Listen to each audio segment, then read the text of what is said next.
Velkommen til Filofant TV. All rights reserved by Anne Jensen, born 1. September 1971.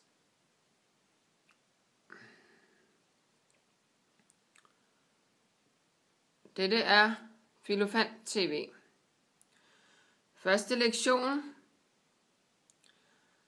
i dag, lørdag den 6. februar, er farvelære. Vi skal gennemgå farverne og hvad de betyder.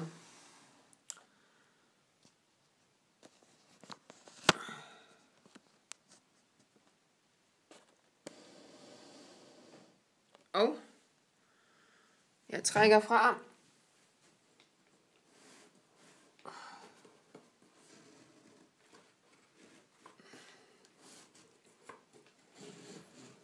Sådan. Ja.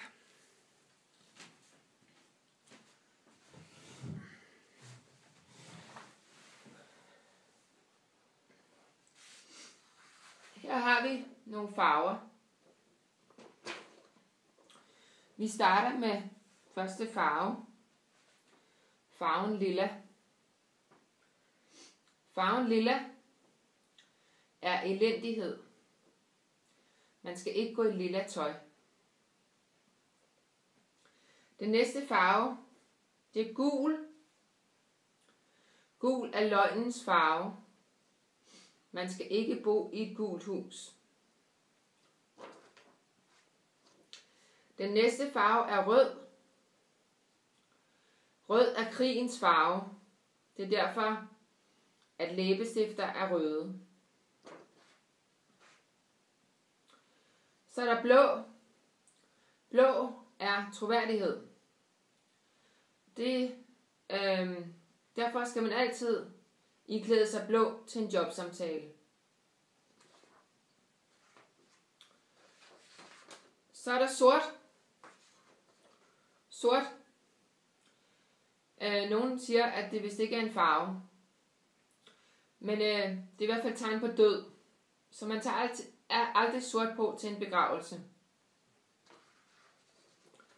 Så er der orange. Orange, det er skyldens farve. Man skal aldrig tage imod orange blomster. Så er der hvid. Og hvid, det er uskyld og renhed. Det er derfor, de fleste har hvide brudekjoler på, når de bliver gift. Men det er jo ikke alle.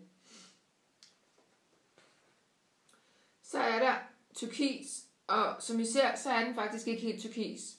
Og det er fordi, at turkis, det er pengenes farve, og den er svær at få som fedtfarver, turkis.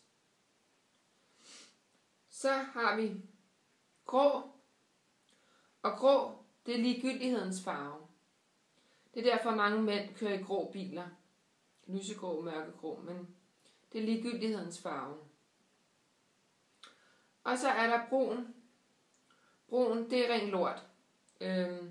Og man skal ikke tage imod noget, der er brunt. Og så er der grøn. Og grøn, det er håbets farve. Det var alt for nu. En lektion i farvelære. Ha' en god dag.